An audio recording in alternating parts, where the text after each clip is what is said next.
ودلوقتي جه معاكم مع نسرين عكاشة وأشرف الزيات على راديو مصر 887 FM. راديو مصر لكل مصر.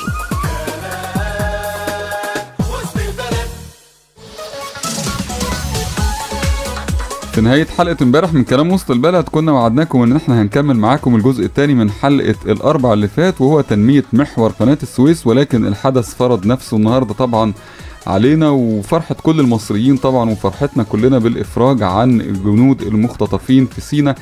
فاضطرينا طبعا ان احنا نغير موضوع حلقتنا النهاردة ونكون مع بعض ومع الاستاذ مدحت شريف خبير الشؤون الاقتصادية والسياسية والامنية في حلقة خاصة جدا عن عوامل النجاح وعوامل وكيفية إدارة الأزمة اللي في الآخر أدت للإفراج عن جنودنا المختطفين في سيناء.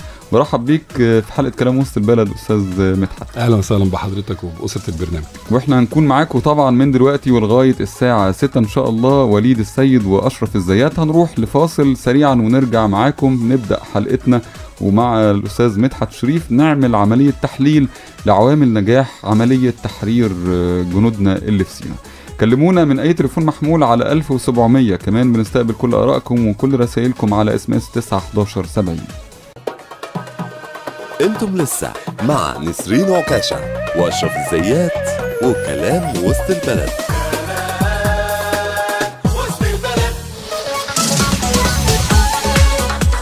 بنتكلم معاكم النهاردة عن العوامل اللي أدت لنجاح الدولة ومؤسساتها في إدارة أزمة الجنود المختطفين في سيناء. بنتعرف على العوامل، أهم العوامل اللي أدت لنجاح عملية تحرير جنودنا في سيناء. أستاذ مدحت لو حددناها سريعا قبل ما ندخل في التفاصيل.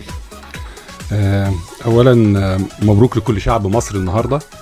يمكن كلمة أنا قلتها لأشرف الصبح، كنت بكلمه في التليفون بقول له إحنا النهاردة في فرح، المفروض كلنا نبقى فرحانين النهاردة. ننسى كل انتماءاتنا الحزبية وطياراتنا المختلفة اللي بنفكر والأيديولوجيات المختلفة اللي بنفكر فيها، إنما أولا وأخيرا مصر النهاردة حققت نصر كبير قوي، بصرف النظر عن إن من وجهة النظر العسكرية قد يكون البعض يقول لا ده هو حجمه صغير، لكن هو بجميع المقاييس العالمية نقول إن هو نصر كبير جدا في كثير من المحاذير اللي كانت بتؤدى بيها العملية. والنصر ده ما حققوش فصيل ولا فرد ولا شخص ولا جماعة ولا قوة ولا أي حاجة لوحده، اللي حققوا جميع مؤسسات مصر بما فيها هذا الشعب الكريم.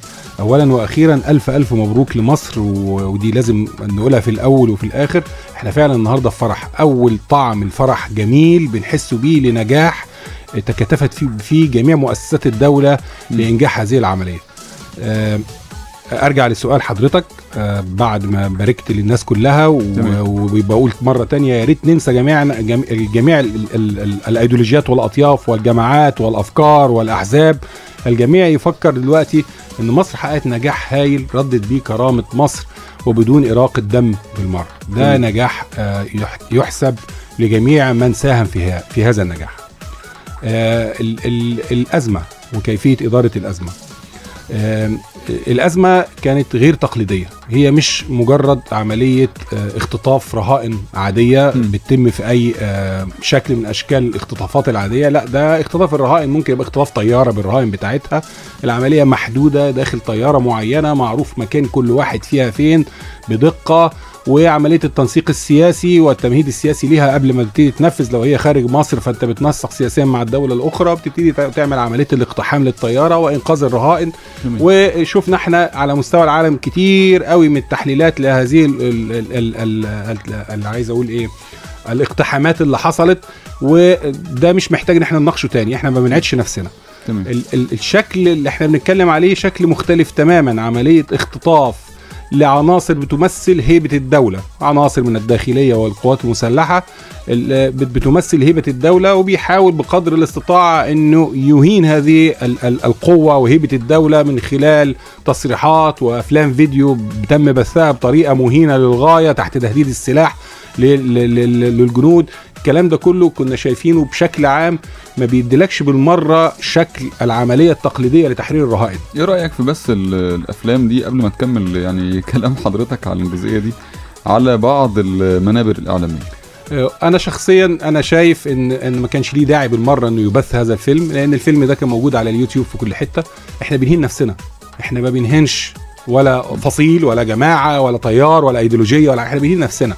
اللي حصل ان احنا بسينا ده ما كانش له اي قيمه. كان في كتير من القنوات انا شفتها بصراحه اشارت في حديثها في البدايه، قالت ان في فعلا فيلم موجود على اليوتيوب بيتكلم عن كذا او بتناولوا المكونات هذا الفيلم، ولكن ما عرضوهوش. وده يعني ما اعتقدش بالمره ان دي حاجه لائقه ان انا اعرض فيلم بالشكل ده. هل ده ممكن كان ياثر على يعني روح معنويه مثلا لناس كانت بتجهز لعمليه ما؟ هو اولا اثر على الروح المعنويه للشعب كله عشان نبقى متفقين. دي اهم حاجه. وبالتاكيد اللي بينفذ العمليه هو جزء من هذا الشعب، وقد يثيره اكتر لانه ينتقم او ان يبقى ايده على، هو ماسك سلاح ممكن يبقى ايده على الزنات اسرع. فبصفه عامه احنا ما بنتكلمش على الجزء الفني. ايه قيمه ان انا اذيعته وهو موجود على اليوتيوب في كل حته؟ ما انت اشرت اليه وقلت مكوناته، كان ايه القيمه ان انت تذيعه؟ يعني هنخرج من هذا نرجع من هذا المأزق السخيف اللي انا شايفه بحد ذاته، وخليني اتكلم اقول الازمه نفسها ليش كانت غير تقليديه. ملابسات الازمه كانت ليه غير تقليديه؟ طيب الازمه ليه غير تقليديه هنعرفها بعد موجز الاخبار. لسه معانا ومعاكم استاذ مدحت الشريف خبير الشؤون السياسيه والاقتصاديه والامنيه. هنرجع بعد الموجز مع الاستاذ مدحت ومعاكم، ونتكلم معاكم النهارده في حلقتنا عن عوامل النجاح وعوامل القوه في عمليه تحرير الرهائن من جنودنا في سيناء. كلمونا من اي تليفون محمول على 1700 كمان على SMS 91170. ومكملين معاكم وكلام وسط البلد على راديو مصر.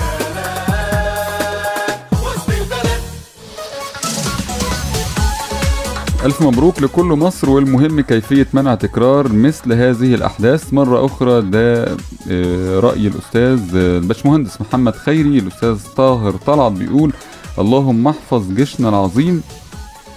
كمان رسالة بتقول الحمد لله على سلامة الجنود. كمان رسالة بتقول ده الأستاذ طاهر طلعت برضو بيسألوا في جانب طبعا من المستمعين بيسألوا عن ضباط وعن عملية يعني الحادث الإرهابي اللي كان في رفح اللي راح ضحيته 16 جندي قبل كده. برضو الناس بتتساءل الأخبار إيه. كمان رسالة بتقول ده الأستاذ أحمد بيقول لا يوجد أفراح إلا بالقبض على الخاطفين، ولكن خلينا نفرح برضو لغاية ما يتم القبض على الخاطفين زي ما قال المتحدث العسكري إن كلهم معلومين. بنرحب مرة تانية أستاذ مدحت الشريف الخبير في الشؤون السياسية والاقتصادية والأمنية. أستاذ مدحت كنا بنتكلم قبل الموجز عن عوامل النجاح والعوامل المهمة جدا اللي أدت لنجاح عملية تحرير الرهائن من جنودنا في سيناء. زي ما قلت لحضرتك الأول احنا لازم نقول بيئة العملية كانت ماشية ازاي، ودي نقطة مهمة. أنا ذكرت فيها أن العملية دي ما كانتش تقليدية بالشكل المتعارف عليه في تحرير رهائن. الرهائن دول ما كانوش موجودين جوه طياره او جوه بيت معروف او جوه محل تجاري وحد قفل عليهم مثلا او جوه بنك. اذا الموضوع متشعب في صحراء شاسعه 61,000 كيلومتر مربع ممكن يتواجد فيها الرهائن في اماكن مختلفه داخل هذه الصحراء، وكان هناك احتمالات لتسريب او تهريبهم من خلال الانفاق او من خلال خط الحدود الدوليه في اماكن مختلفه. اذا الموضوع اجمالي كمسرح عمليات كان مسرح عمليات صعب للغايه، مش وحده مقاتله لتحرير الرهائن وشغلتها انها تحرر الرهائن داخله على نقطه محدده داخله تحرر الرهائن منها. لا، ده موضوع مختلف تماما. لازم كلنا نبقى فاهمين ده، لان التحليلات اللي تناولتها جميعا على انها عمليه تحرير رهائن عاديه. الكلام ده مش صحيح بالمره.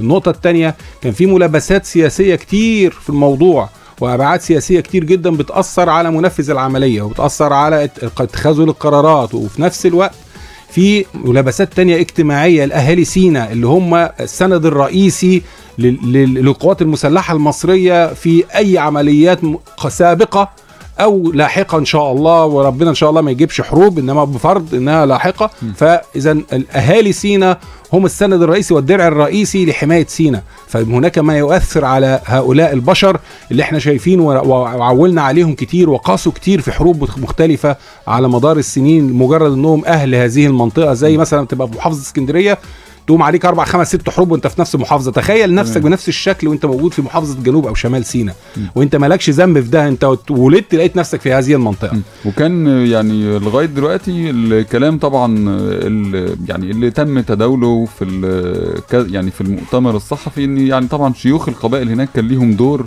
في المساله. بالتأكيد، بس كده احنا هنقفز للنتائج يعني. طيب خلينا هنقفز للنتائج وهقول لحضرتك ايه تفاصيلها طبعا، وايه علاقة القبائل والشيوخة بالقوات المسلحة المصرية وبالمخابرات الحربية المصرية على مدار عشرات السنوات. تمام. احنا بنتكلم دلوقتي على ان البيئة كانت غير تقليدية بالمرة، وفي ظل بقى الاطار اللي احنا بنتكلم عليه ده في اطار لاتفاقيه سلام بعدد معين من القوات المسلحه المفروض تبقى موجوده، والعتاد والافراد والجنود اللي بيعد كتير من انك تقدر تحافظ على تركيبه قتاليه انت محتاجها عشان تحرر هؤلاء الروائد. فده كل دي كانت بيئه غير تقليديه، وانا شايف شخصيا انها يجب ان تدرس علشان نكون متفقين، يجب ان تدرس بجميع ابعادها، لان في الاطار ده كله كان في اعلام، والاعلام لم تقيد حريته بالمره. يعني ما صدرش مثلا من هيئه اداره الشؤون المعنويه في القوات المسلحه بحظر مش عارف نشر او الحديث او عن او بالعكس، الموضوع كان مفتوح تماما والجميع بيتكلم كيفما شاء. كان في مصاحب لده في نفس التوقيت، كان يجب أن تعمل إدارة الشؤون المعنوية للقوات المسلحة بأنها بتعمل نوع من الحملة الإعلامية اللي بتوضح الحشد اللي بيحصل للقوات، وده ما كانش سري. يمكن أنا سمعت في ليكوا حلقة أعتقد كانت تقريبا أول امبارح حاجة زي كده، هنا كان البعض بيقول إن الإعلام بيتناول وليه نتناول وليه نتحدث. يعني خليني اقول ان في وايه اللي يخلي جورنال الاهرام ينزل وده مش منطقي، لا طبعا الكلام ده يعني بيبقى فيه نوع من الحشد. ما كانش كلام وسط البلد. انا تذكرت انا سمعته في راديو مصر صح، مش عارف انتوا تناولتوا الموضوع قبل كده او حاجه زي كده، مش متذكر يعني. انما هنا في راديو مصر وكان بيلوم على الاعلام انه ليه منشط الرئيسي بجريده الاهرام بتقول كذا. العمليات المشابهه زي كده لازم بيبقى ليها حشد اعلامي، وحشد الاعلام اللي احنا بنتكلم عليه بيعمل نوع من الحرب النفسيه على المختطفين وعلى اهلهم وعلى الناس المتعاونين معاهم، عشان يحسسهم ان مصر بتتكلم بجد، ان القوات المسلحه بتتحرك بجد، ان جميع هيئات الدوله ومؤسسه الرئاسه والوزارات المعنيه والقوات المسلحه واجهزه الامن والاستخبارات اللي موجوده في مصر بتتكلم بجد. احنا هنتحرك، احنا يعني عايز اقول هنحرر الرهائن باي شكل من الاشكال، سواء بالقوه او سواء يعني خلينا اقول التفاوض. والتفاوض هنا ما بيعنيش التنازل بس. هنقول بقى ايه هي استراتيجية العملية، معلش عشان نبقى متفقين فيها. اي عملية تحرير رهائن في الدنيا. طيب قبل ما نقول استراتيجية العملية، هل انت مع اعادة النظر، لان حضرتك كنت بتتكلم دلوقتي عن حدود تسليح قواتنا هناك يعني علشان تواجه يعني الخلايا الارهابية او الى اخره. هل احنا محتاجين ان احنا فعلا كل شويه بيطلع في يعني بتصير مساله اعاده النظر في اتفاقيه كامب ديفيد؟ انت مع ولا ضد، ولا المسائل مش تنفع دلوقتي ولا ايه؟ يعني بالتاكيد طبعا انا مع عمليه تعديل اتفاقيه السلام وبزياده اعداد العناصر القوات المسلحه المتواجده في المنطقه جيم، لان وجود القوات المسلحه بدرجه كافيه في المنطقه جيم ده بيسمح لجميع اولا للبشر اللي عايشين على الارض انهم يعيشوا في امان. يعني عايز اقول لحضرتك ان على سبيل المثال ان اهل سيناء نفسهم كانوا بيبقوا عندهم نوع من الخوف من انهم يتعرضوا لعمليات اغتيال او قتل او خلافه من العصابات الارهابيه اللي موجوده هناك دي، اذا هم ابتدوا يدلوا معلومات لاجهزه الامن هناك. فوجود انت مش ممكن هتروح تدي معلومات او تشهد على حد او تدل بان في ارهابي في المنطقه دي او انه بيعمل اعمال مخالفه للقانون الا ما بتكون ضامن ان في حمايه ليك. فاذا كنت انت مش ضامن ان ليك حمايه فيبقى بالتاكيد مش هتروح تبلغ. وده يمكن حصل مع احد مشايخ القبائل اللي هناك واغتالوه فعلا من كام شهر هو وابنه لمجرد انه حضر اجتماع مع الاجهزه الامنيه وادلى بعض المعلومات. فاذا احنا بنخلي الناس اساسا كده بنفقد ولائهم لينا. حاجه تانية من لصالح امريكا اللي جت عرضت من خلال المبعوث الامريكي اللي كان موجود من كذا شهر هنا في لقاء داخل وزاره الدفاع، ووسائل الاعلام قالت له بيعرض ان هو يشارك في عمليات تامين سيناء. احنا متشكرين، احنا مش عايزينكم تشاركوا في عمليات تامين سيناء، احنا بنقول لكم عدلوا الاتفاقيه لان احنا اللي هنضمن امن سيناء مش انتوا اللي هتعرفوا تضمنوه. دي نقطة مهمة جدا. واعتقد ان في اطار الاتفاقية ان الحالات الطارئة ممكن تخش داخل منطقة جيم باعداد اكبر باتفاق الطرفين، وهناك اليات للاتفاقية نقدر نعدل على اساسها، ويمكن يكون لصالح جميع دول المنطقة ان هذه المنطقة اللي هي منطقة جيم او منطقة سيناء بصفة عامة يتم تنشيطها وتنظيفها تماما من كل الخلايا الإرهابية المسلحة اللي بتقوم بعمليات سفك للدماء بدون شكل واضح لأغراضها وأهدافها ومين اللي بيشغلها وإيه انتماءاتها بالظبط. ممكن كلنا نتكلم بأسماء كتير وأيديولوجيات كتير وباسم الدين وباسم الشرع وباسم السياسة وباسم أي أسماء كتير قوي تبرر أعمال عنف للقتل وسفك الدماء، وده كلام مش مقنع في سيناء ولا في الشكل اللي احنا شايفينه داخل سيناء. احنا شايفين عصابات إرهابية بتقوم بعملية سفك الدماء سواء لجميع الأطياف وللأديان وما بتفرقش. تمام. قبل ما ندخل برضو في استراتيجية التفاوض، إلى أي مدى شايف أن يعني استمرارية العملية هتستمر ولا ممكن يتم التوقف شوية، ولا يعني في إيه تحت السطح؟ لا جدال ان العمليه دي يجب ان تستمر، وده مطلب شعبي، واعتقد كل الناس ما اعتقدش ان في حد يقول لا ابدا. واللي بيقول لا ده نبتدي نفهم منه ايه، لان قد لا ليه لا مش عايز اقول ان يتشكك في نواياه، لكن هنقول قد يكون عنده معلومات مضلله، قد يكون عنده معلومات مش دقيقه، ان هو مش حاسس ان ممكن ارضه ممكن تستقطع منه، هو مش هو ممكن يتقبل انه يعيش مكان اهالي سيناء ويبقى عايش تحت عنف ورهبة عصابات مسلحة ممكن تهدده وتهدد بيته أولاده أمواله وهو عايش هناك. لو هو يقبل ده هنا يبقى ممكن نقبله على أهل سيناء. ليه هيقبلوا على أهل سيناء وما يقبلوش على أهله هنا؟ احنا شفنا أثناء الثورة أول ما حصل نوع من الخلل الأمني وكلنا نزلنا نحمي بيوتنا وفي لجان شعبية. طب انت شفت دقت طعم الرعب اللي ممكن بتحسه على بيتك وعلى أسرتك وعلى أهلك، فما بالك بقى الراجل اللي عايش في سيناء ليه انت مش عايزه يعيش في أمان؟ طيب هو لغاية دلوقتي الرد الرسمي طبعا ان العملية هيكون ليها استمرارية، ولكن الى اي مدى بقى استاذ مدحت الاستمرارية؟ يعني كجماعات هناك ارهابية، كطبيعة زي ما حضرتك بتقول طبيعة مختلفة، يعني طبيعة سيناء مختلفة عن اي طبيعة تانية، طبيعة جبلية، يعني طبيعة فيها يسهل فيها الاختفاء لفترة. طيب هو اشرف انت محدد قائمه اسئله، انت بتخليني هقفز على النتائج، هضطر هرد على حضرتك. حاضر. لا هرد على حضرتك. انا اخشى ان ما الحقش اكمل، بس انا هرد على حضرتك. هنكمل ان شاء الله. اول حاجه العمليه الامنيه دي يجب ان تستمر وبصوره عايز اقول ايه متعدده المحاور، وزي ما قلت قبل كده هم 3 محاور رئيسيين في موضوع سيناء وتحقيق الامن القومي هناك بصفه عامه.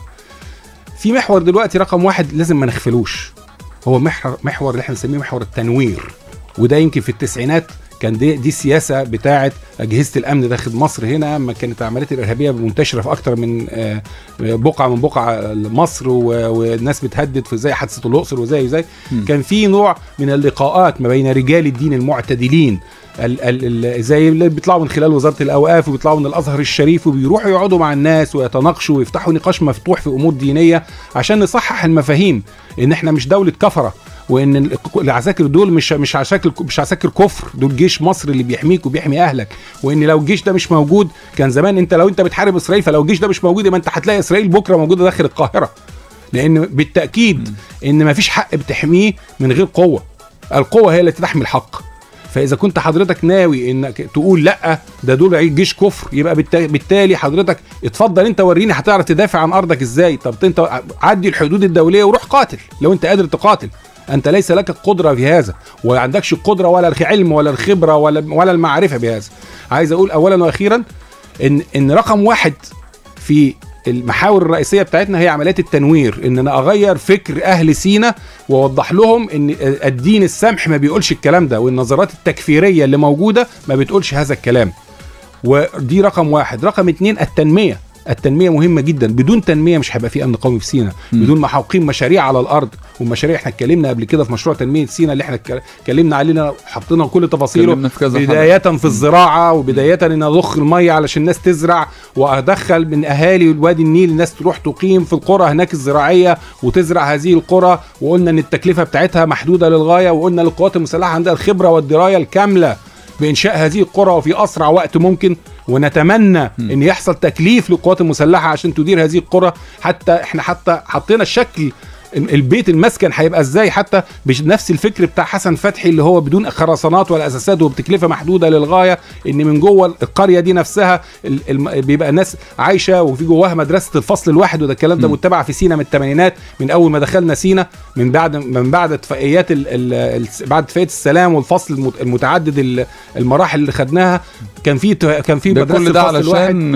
وقايه من اي حاجه تحصل. هو ده اللي هيقي الناس وهيبقى في تركيبه سكانيه كامله بتقدر تقول من خلالها ان انا عندي تنميه في سينا، ان في مزروعات طالعه، ان الارض الميه بتاعتها جاهزه، ان السدود اللي موجوده عندي زي سد الروافع وسد طلعه البدن اللي موجوده المفروض ليهم سدود بنسرب الميه من كترها في بعض اوقات من السيول لمجرد بعض التجهيزات الفنيه، وزيها ممكن يقام سدود كتير جدا تزرع مئات الالوف من الاراضي.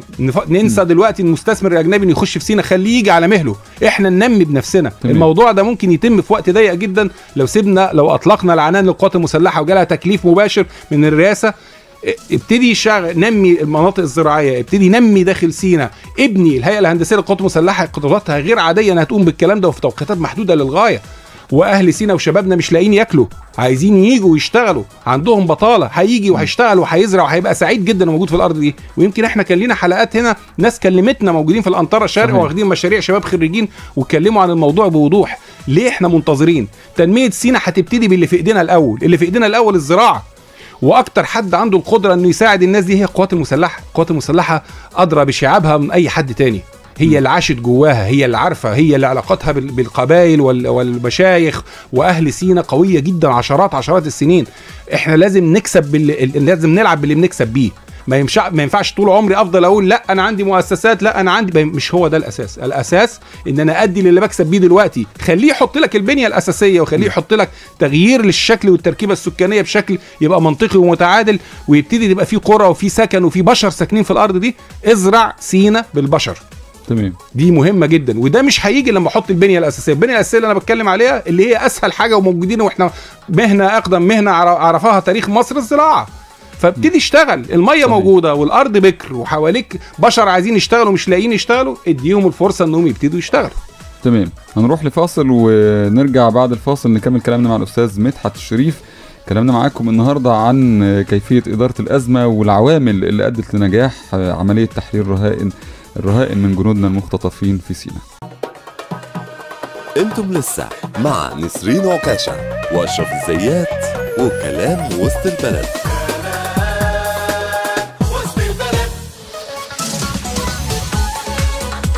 راجعين بنكمل كلامنا معاكم في كلام وسط البلد، والاستاذ مدحت الشريف الخبير في الشؤون السياسيه والاقتصاديه والامنيه. بنتكلم معاكم عن العوامل اللي ادت لنجاح مهمه تحرير رهائن من جنودنا في سيناء النهارده. استاذ مدحت، بيتم التعامل ازاي؟ انا عارف ان احنا ختمنا بسؤال، احنا اتكلمنا يعني على اربع محاور الاخبار بالظبط. الاستتباب الامني في سيناء قلنا 2 منهم، اللي هو الجزء التنموي تمام بتاع سيناء. اكمل ولا عايز تكمل؟ السؤال بس طيب. سريعا علشان برضو نعرف بيتم التعامل ازاي مع الجنود اللي ممكن يقع في الأسر، اللي بيتصاب، الحالة بقى اللي عندنا اللي بيتم اختطافهم، ويعني ظروف أكيد مروا بظروف سيئة خلال من 16 لغاية ما تم تحريره. بالتأكيد بيبقى له إجراءات أولية، زي ما بيحصل إنه بيراجع موقفه الصحي والطبي أولا، ويتأكدوا إن مفيش إصابات فيه أو مفيش أي أمراض اتنقلت له أو اي نوع من انواع المسببات لامراض ممكن تحصل في جسمه. واذا كان زي ما بقول لحضرتك يتعرض للتعذيب او اصابات او خلافه. دي رقم 1. رقم 2 بيتم بعد كده شبه يعني احنا بنسميه زي باسمه برضو استجواب، علشان بالمصطلح الفني الحقيقي هو استجواب برضو. بيتم استجوابه، بيبتدوا ياخدوا منه بيسالوه، بياخدوا منه معلومات، طبعا اجهزه امنيه متخصصه وناس متخصصين في عمليات مكافحه الارهاب، وخاصه الاختطاف الرهائن يعني.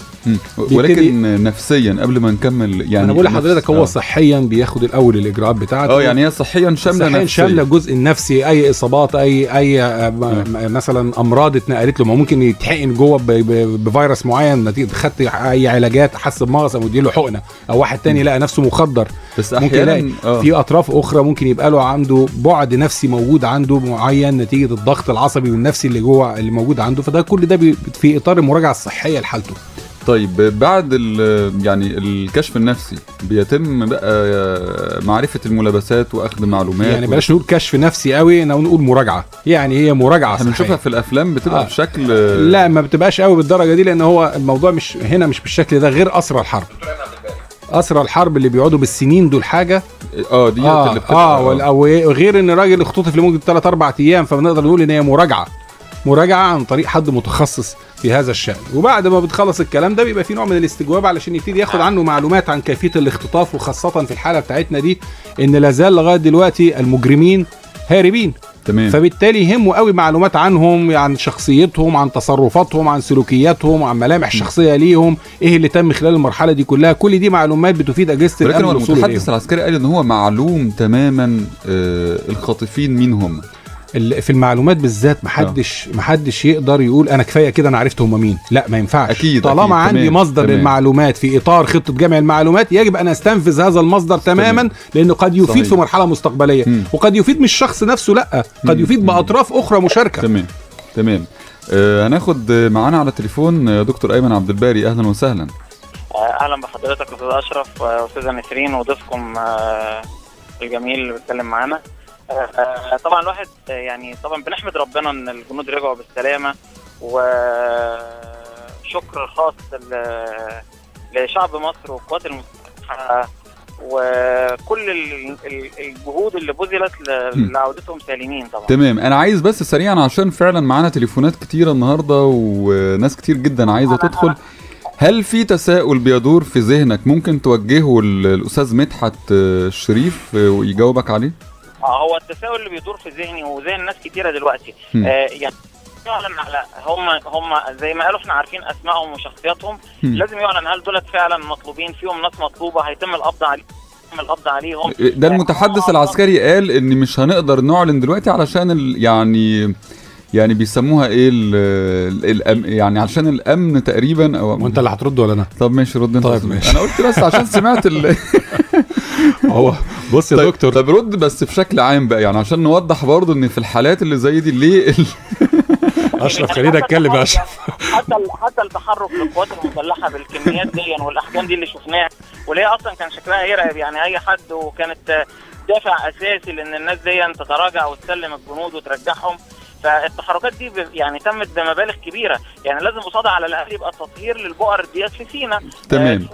سؤالك هايل يا دكتور ايمن، هستاذنك هرد على الشقين سريعا. الشق رقم 1 اللي هو ان المفروض ان يعلنوا عن المختطفين باسمائهم بتفاصيل انتماءاتهم وخلافه. الكلام ده طبعا طبقا لسريه طبقا لسريه الاعمال البحث اللي بتتم حاليا القبض عليهم. مش من المنطقي ان انا دلوقتي اعلن عن كل التفاصيل دي.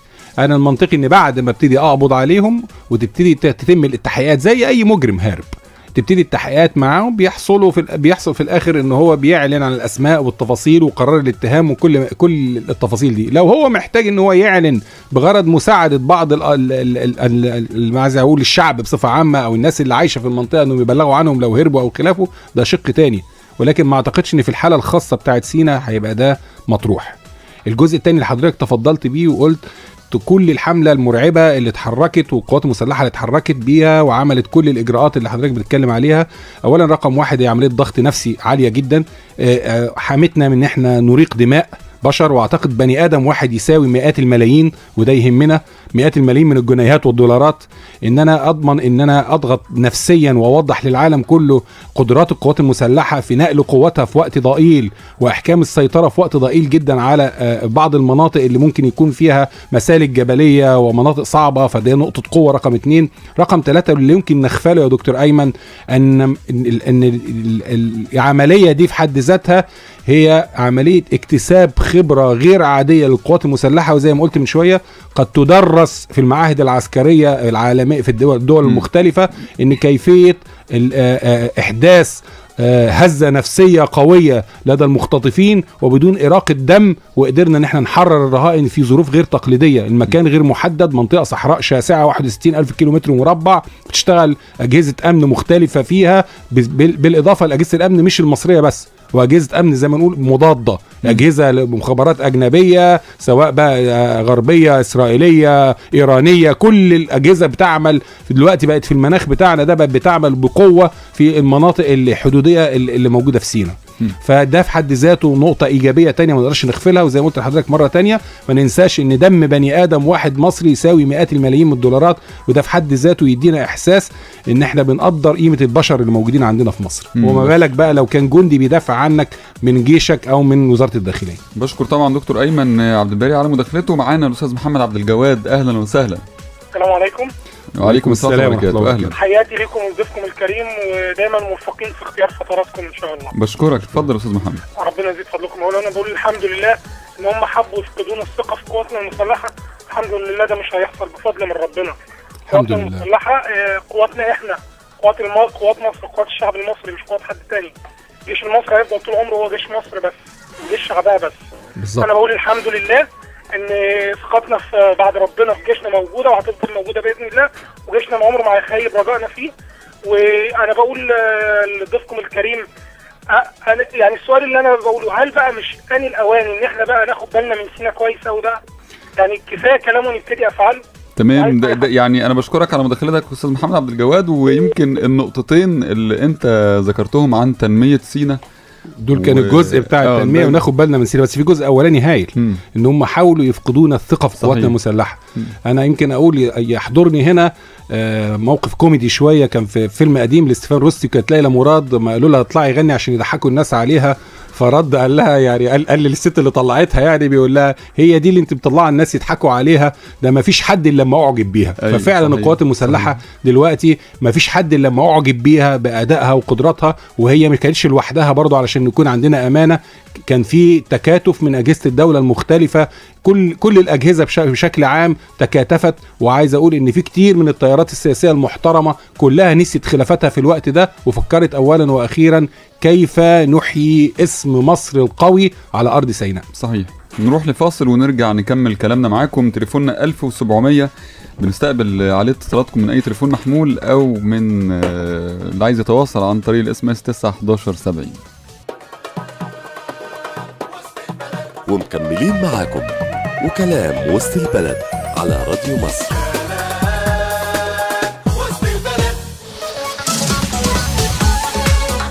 من الرسائل اللي جات لنا النهارده رساله بتقول عند اختطاف الجنود هوجم الرئيس وعند تحريرهم لم يشكره احد. ده راي يعني صاحب الرساله. كمان رساله بتقول ضيفك جميل، بشكرك استاذ مدحت شريف، يعني معانا من زمان ومتطوع. والدكتور مرسي عمل تناغم جميل بين الجيش والمخابرات والداخليه. كمان في يعني الاستاذ ايمن السداوي بيقول يجب استجواب بعض القنوات اللي اذاعت الفيديو الخاص بالجنود حتى نفهم الحقيقه. ده راي الاستاذ ايمن، ويعني قد تتفق او تختلف معاه ولكن ده رايه. استاذ محمد مرزوق بيقول لا بديل عن التطهير والتنميه. استاذ مدحت اتكلمنا عن التنوير، يعني سواء من رجال الثقافه، رجال الدين والى اخره، والتنميه الرجال. بس عايز اوضح التنوير، احنا قلنا ان مؤسسات الدوله اللي ترعاها وتبتدي تطلع من عندها ناس على قدر عالي من الخبره والعلم والكفاءه انهم يروحوا ويتناقشوا مع هؤلاء البشر. على فكره هم بيشتكوا هناك ان مفيش ائمه من الاوقاف كتير بيروحوا لهم في المساجد، يعني واحيانا حتى اللي بيروح بس صلاه الجمعه. انا عايز اقول لحضرتك حاجه، مثال بسيط جدا ولكن مهم طالما حضرتك ذكرت ده. الازهر الشريف كان احد المنابر الرئيسيه واحد الاليات القويه جدا اللي كانت بتنشر فكر مصر المستنير المعتدل في كثير من الدول الافريقيه والدول الاوروبيه صحيح. وفي الدول حتى اللي هي الاتحاد السوفيتي السابق. كل ده يا ريت احنا نستعيد الدور بتاعنا تاني، الازهر الشريف يستعيد دوره، وزاره الاوقاف تقوم بدورها داخل مصر وتبتدي تستعيد تاني دورها في حملات التنوير صحيح. يعني انا اعلم حاليا ان هناك مثلا بعض المحاضرات اللي ابتدى الدعاة بياخدوها باللغه الانجليزيه، ودي حاجه جميله جدا. الاقي في ناس بيبقوا دلوقتي بيبقوا مكلفين لو ذوي خبره وقدرات معينه في انهم عندهم الدعوه واللغه في نفس الوقت، فعندنا القدره ان احنا نستعين بالناس دي انها تنشر فكر التنويري بتاعنا ده في اماكن كتير على مستوى العالم عشان تحسن صوره الاسلام. وفي نفس التوقيت احنا بقى من باب اولى ان احنا نتكلم على سينا اللي فيها كل هذه الافكار المتضاربه والايديولوجيات اللي بقت ارهابيه، ما بقتش اي ايديولوجيات تقدر تقول عليها انها ليها مرجعيه اسلاميه بالمره، لا دول مجرمين قتله. ده هو يعني الاعلام مش عارف بيسميهم الجماعات الجهاديه، ولكن الجهاد والاسلام بريء منه، يعني هي الجماعات الارهابيه. اذا كانوا دول مجاهدين يبقى الراجل اللي سايب بيته واسرته ورايح يحارب وشايل سلاحه على كتفه وكان رايح يحارب علشان يدافع عن بلده يبقى ايه؟ اذا كان ده جهادي راح يقتل في اهل بلده ويقتل ويضرب في جيش بلده ويضعفه، يبقى المجاهد الحقيقي فين؟ تمام. طيب احنا بنتكلم دلوقتي عن البعد الامني اللي احنا بنتكلم عليه. حضرتك كنت قلت لي ان ليك سؤال معين فيه ابتدي بيه، لو حضرتك بتسال الاسلحه تقريبا اللي كانت موجوده. يعني انا كنت اجل السؤال ده بعد الموجز، ولكن كنت يعني بسال حضرتك طبعا عن تسليح الجماعات الارهابيه. الناس بتقول، ودي يعني عايزين نصحح او نغلط، ان تسليحهم يفوق تسليح القوات المسلحه اللي كانت موجودة قبل بدء العملية. كلمة قبل بدء العملية دي قصة مختلفة تماما. يعني إذا كنا بنتكلم على بعض ممكن الإجابة بعد الموجز؟ ده كده الموجز كمان، ده وليد مستقصدنا النهاردة فعلا يعني. طيب خلاص خلينا بعد الموجز، هنشوف الأسلحة دي هنجيبها معانا المرة الجاية. الاسم 91170. بنستقبل اتصالاتكم على 1700 من أي تليفون محمول. انتم لسه مع نسرين عكاشة واشرف الزيات وكلام وسط البلد.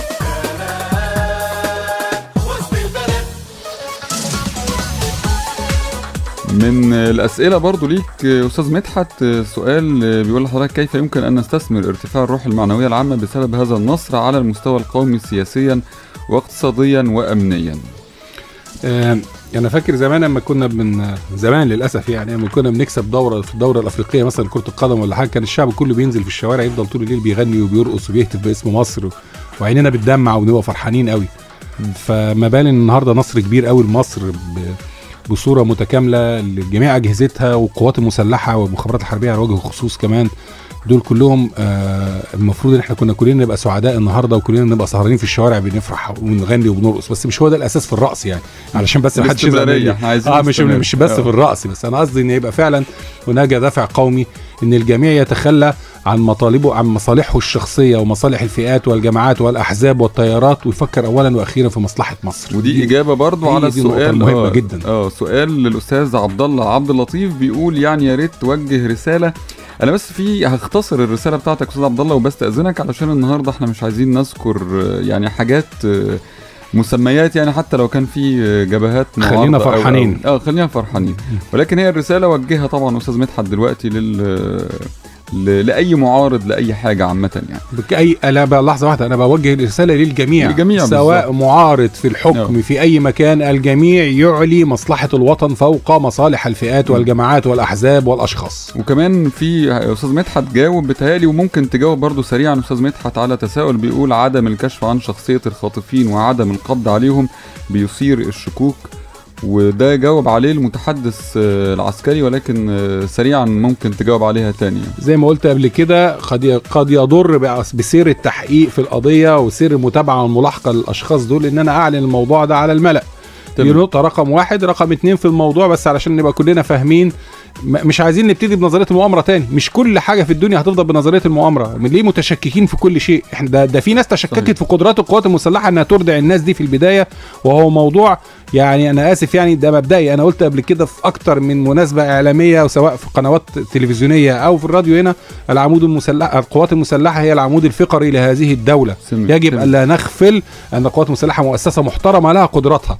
اللي بيحاول يسفه من دورها انا اسف هو بعيد كل البعد عن المنطقيه والعقلانيه. دكتورة منال برضو في رسالة بتقول، وبالتالي أستاذ مدحت هيجاوب على الجزئية دي أو هيذكرها في نقطة دلوقتي بعد ما ناخد الاتصال التليفوني. بيقول يعني دكتورة منال بتقول يجب برضو تمشيط سينا وتخلصها من كل البؤر الإجرامية.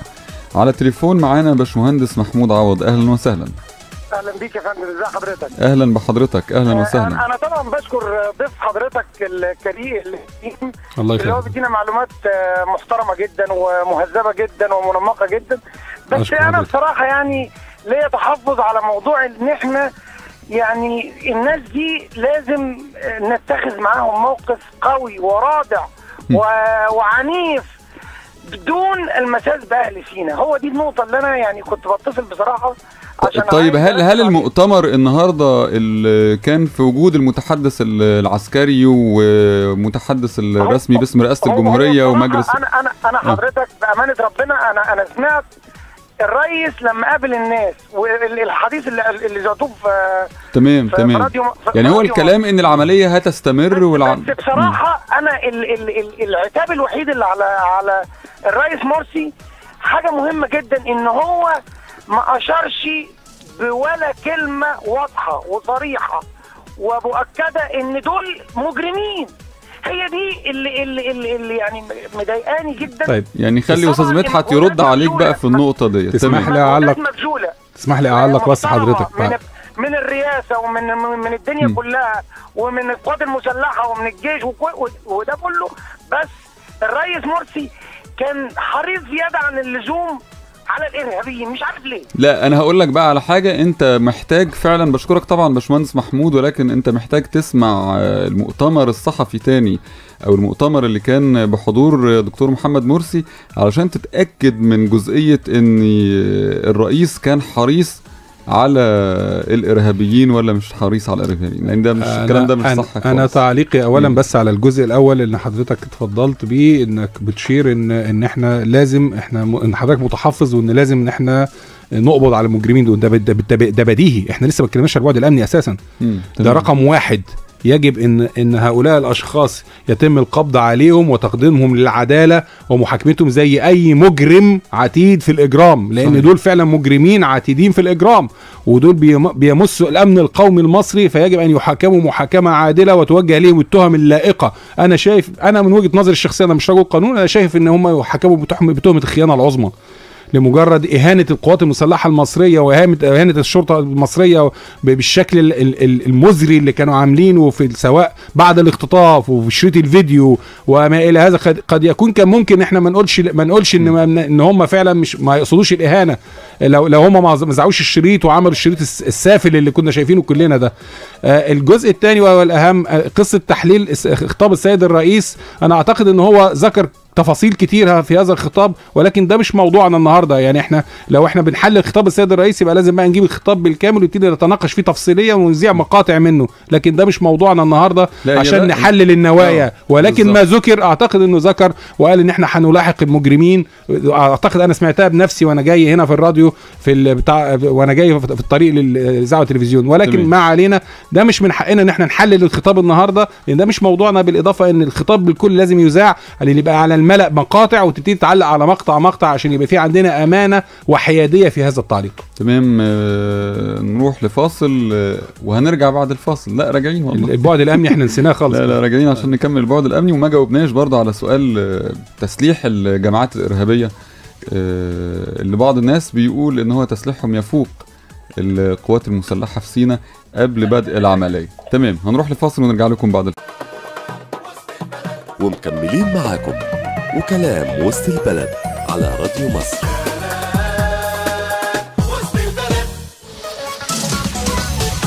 المايك معاك استاذ مدحت، اتفضل. فاضل اخر محور البعد الامني، للاسف فاضل دقيقه تقريبا، الوقت خلاص من اتصالات واسئلتكم. البعد الامني مهم جدا، احنا نفعل اولا مجلس الامن القومي اللي هو المفروض جزء من الدستور وبند من بنود الدستور بينص عليه، اللي بيمثل فيه الاجهزه الامنيه والقوات المسلحه داخل هذه الدوله، وده بند من بنود الدستور المستفتى عليه. مهم جدا احنا نفعله ونفعل دوره خلال المرحله القادمه.